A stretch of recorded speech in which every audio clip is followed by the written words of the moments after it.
Okay, hello, welcome.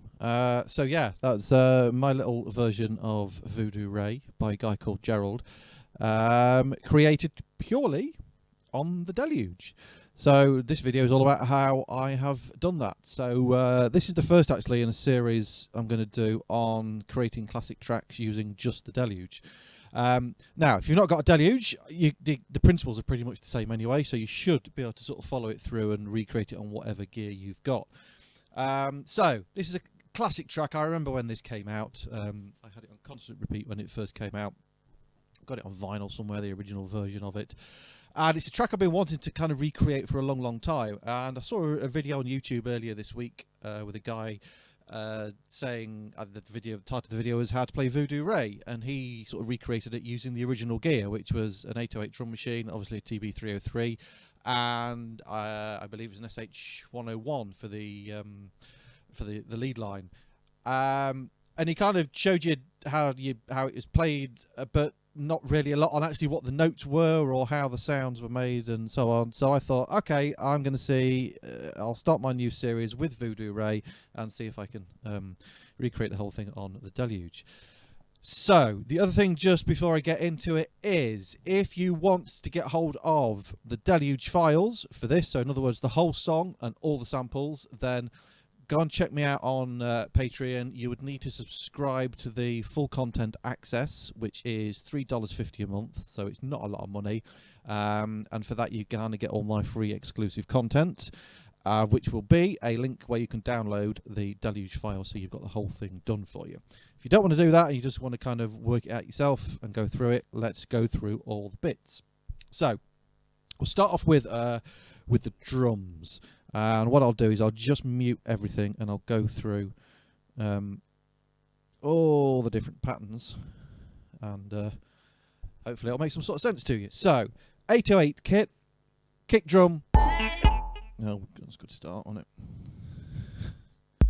There we go. So kick drum. I've actually got a 2-bar pattern. Let's just zoom it out a bit.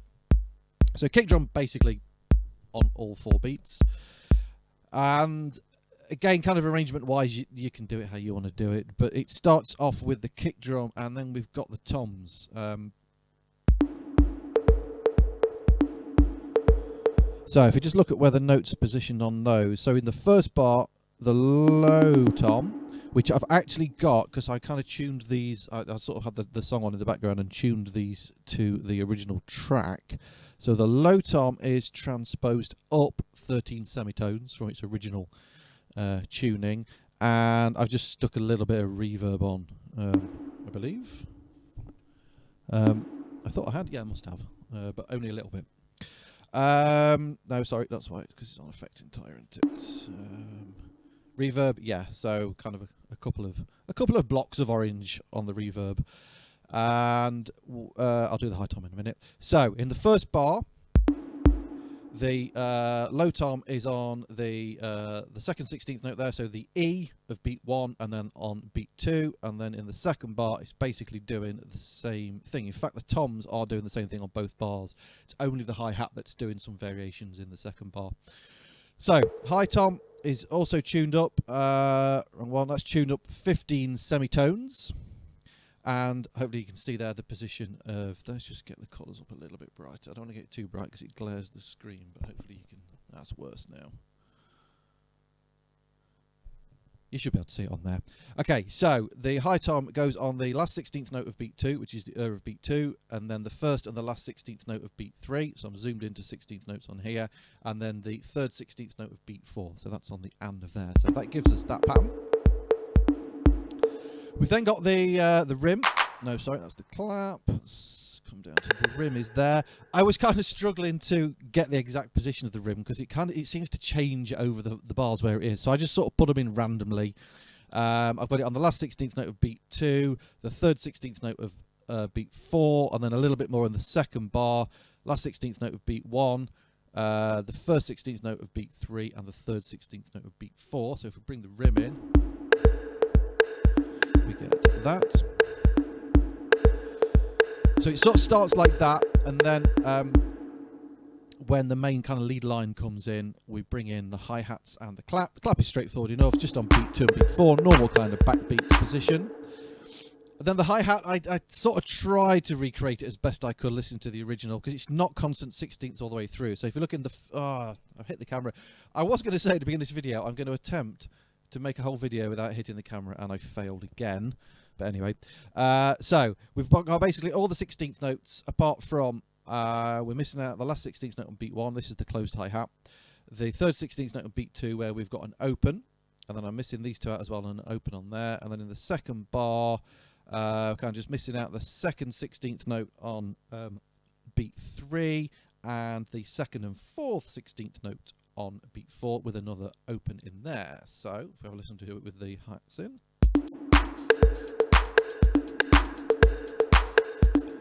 Okay, so it's not exactly the same as the original, but it's pretty damn close. So that's the drums. For the... we're going to do the 303 because that's next on here. So for the 303, if you can just see off camera here, I do have a TB03 over here. Which when I'm performing this live, I use that to perform it live because it does sound a little bit, obviously, more like a 303 than on here. But it's not... you can do a reasonable impression of a 303 on this.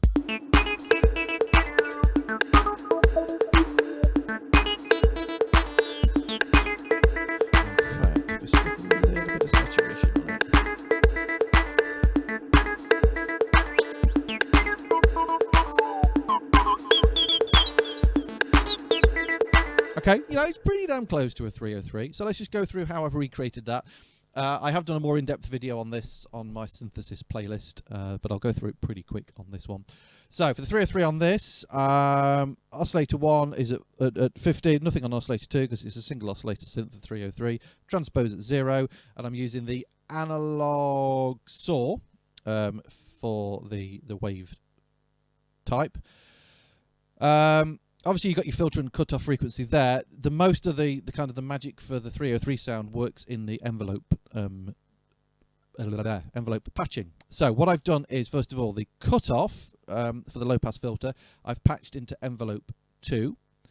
And what I've done on envelope 2 is I've patched that to this controller here. So if I turn up here, you'll see that going up there, okay, because that's controlling that, and that's on there.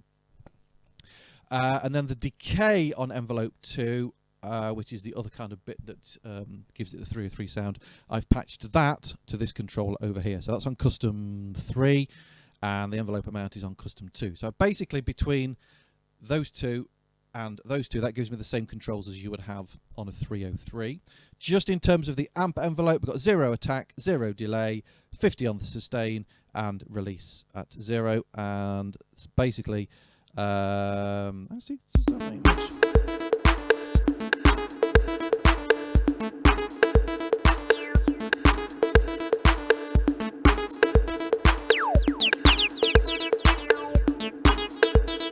You can kind of mess about. The sustain doesn't make a massive difference, but you can mess about with a little bit of the sustain on the this, whatever this is, envelope 2, 0. I normally no 0 attack, and obviously the decay depends on where you turn this. So if you've not got a 303, it is a passable impression of a 303. Don't go on, you know, shout at me in the comments and say, oh, you can't make a 303 on the Deluge. I think you can, and it sounds pretty cool, I think. So anyway, if you don't like it, deal with it. Right, the bit I was struggling to get fully right is the kind of like the weird lead sound. Almost sounds like a steel drum. So that's kind of like the main... I can't quite get the notes because it's up there. I'll go through what the notes are and the note positions. As I understand it, the original that was done on an SH101. From what I've sort of been able to find out research-wise, it's kind of set up something like this. I'm still sort of tweaking with it. If anybody wants to have a go at making it sound more like the original, then please do so and let us know how you've done it. But it's kind of close. It'll do for this. So we've got both oscillators up at 50. I've transposed oscillator 2 up 12 semitones. I don't know why. I was just messing about with it and it sounded better like that. Oscillator 1 I've got on the analog square. Oscillator 2 I've got on the analog saw. And kind of to get the steel drum sort of sound, resonance is basically up at full, and then it's kind of tweaking it to taste. If I just get that part playing, which is that.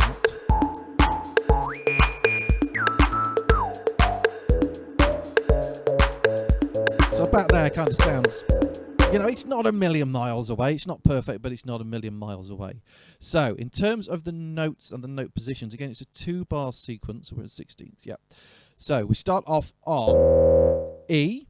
So it's basically, it's an E on beat 1 and an E on beat 2. So that's 1, 2. We then go up to C sharp 2, which is on beat 3. So that's the first and the last 16th note on beat 3. We then have the third 16th note on A1 on beat 4. And then in the second bar, we've got the third 16th note on beat 1 on A1.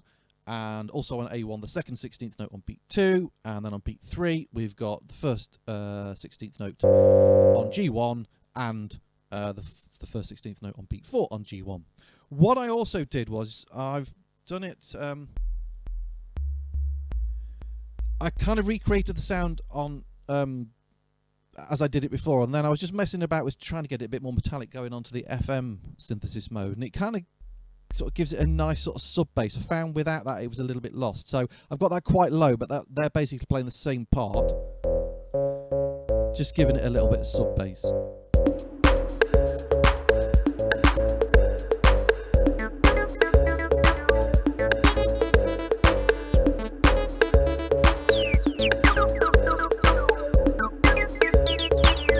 Okay, I just realised I didn't go through the notes on the 303 part, which is a 1 bar. So we're starting off on A, so that's going to be on A2, which is the third 16th note on beat 1. And I've gone with, I'm just going to zoom into 30-second notes so you can see, because I've gone quite short note lengths on all of them. They're basically 30-second note lengths, because if you go in with the 16th like that and zoom in, it will give you a slightly longer note, and it kind of didn't sound right. It wanted that staccato thing because that's what the 303 does. So yeah, first note is on the third 16th note of beat 1, which is A2. We've got then going up to G sharp 3, which is the first and the second 16th note of beat 2. We then come down to having a few notes on E3, which is the last 16th note, the fourth 16th note on beat 2, and the second and third 16th note on beat 3. And then the last bit is the first, still on E, first 16th note on beat 4, and then we come down to, what are we, D, and I've made that a longer note so it rings on, so you get this. Okay, so you get that kind of sound at the end, and all I did with that was just extended that note on. Now there is, I think, is it that one? That one, I think on the original, does kind of have an accent on it, which I'm sort of struggling to get on the Deluge. But, you know, if that's the only thing that we can't get, then it's not the end of the world.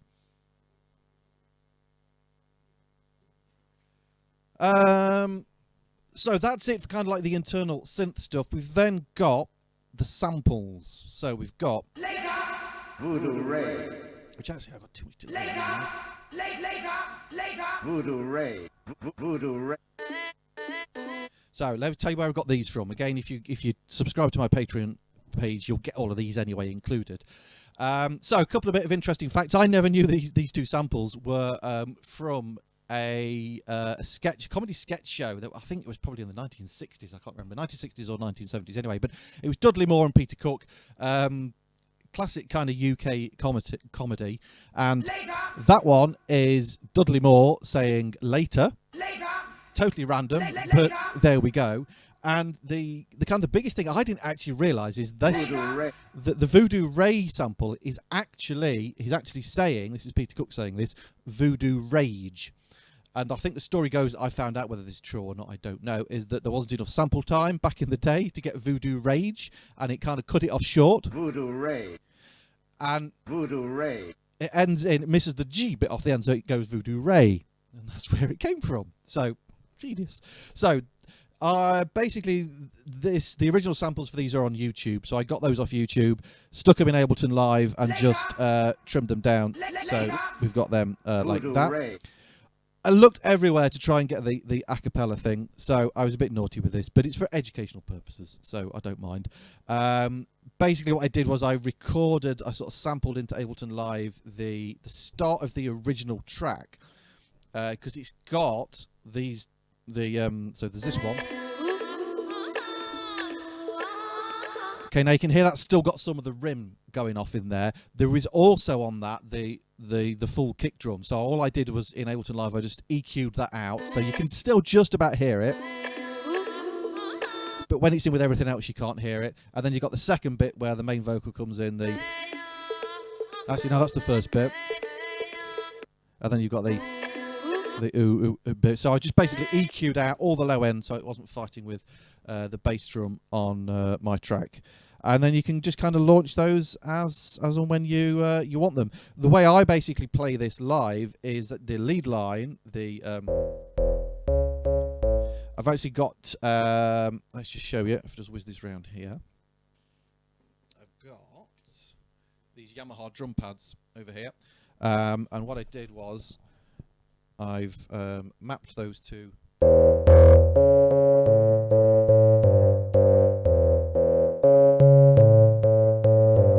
so when I'm performing this live, I will play that bit live on the pads. Over then on this bit, let's just angle it down a little bit. I use, again, when I'm playing live, I use the nano control. So the great thing with version 3.0 firmware on the Deluge is you've got the MIDI host thing, so it makes it a lot easier to use MIDI controllers like this. So what I've got on here is I've got this will mute and unmute the vocal bits. So get rid of that bit. Okay, so I can bring those in and out with that. So as I press, I don't know if you can see both of them. But hopefully, if I angle that down there, when I press these, you'll see it. Okay, muting that one and then bringing that one in. Hopefully, if the colours come out okay. And then over here, I've got the Voodoo Ray. I've got the Voodoo Ray sample mapped to that button. Later. Okay, so I wanted them all on here so I don't have to keep delving in between the different menus on the Deluge, so I don't need to worry about that. I just sort of leave it in arrangement view, in song view like that, and I perform it all from here live. Bit irrelevant if you're not going to play it live, but I thought I'd just share that bit of knowledge anyway with you. And what I've also done for the internal 303 is I mapped these buttons. So this is mapped to the cutoff. Cut frequency, that's the resonance, that's the envelope amount, and that's the decay. So basically the same kind of controls as you would get on the normal 303, and I'm not sure if that's working actually or not at the moment, because I might have stuffed up my let's have a look. Might have stuffed up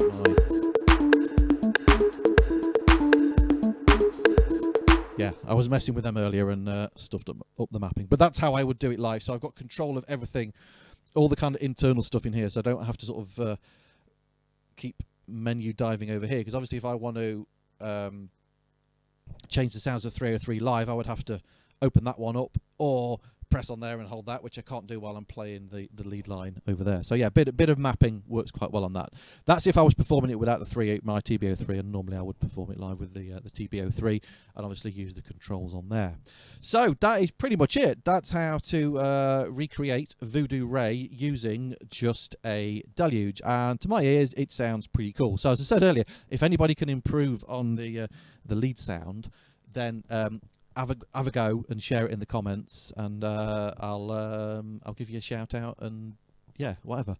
So as mentioned at the beginning, if you want to get hold of the whole song file, everything for this, then go subscribe to my Patreon. You need to subscribe to the full content access, which is $3.50 a month. Then you can just download that, stick it in your Deluge, and you've got a version of Voodoo Ray. And then usual things, like, subscribe. If you've got any questions or comments or suggestions for future videos, stick them in the box below. Check out my music on Spotify, iTunes, and all the usual places, and keep an eye out for episode 2. I've not decided what track I'm going to do next. I have got quite a lot A few I've already done, such as Killer by Adamski. I've done Blue Monday by New Order. What else have we done? Club to Death by Rob D. These are all the ones that are coming up. Pacific 808 or Pacific State, whichever version, or 707, whatever. Done a version of that as well. High State of Consciousness and so on. So I'm going to go through all these and show you how to recreate those on the Deluge in future episodes. So thanks for watching, and I'll see you in the next one. Cheers.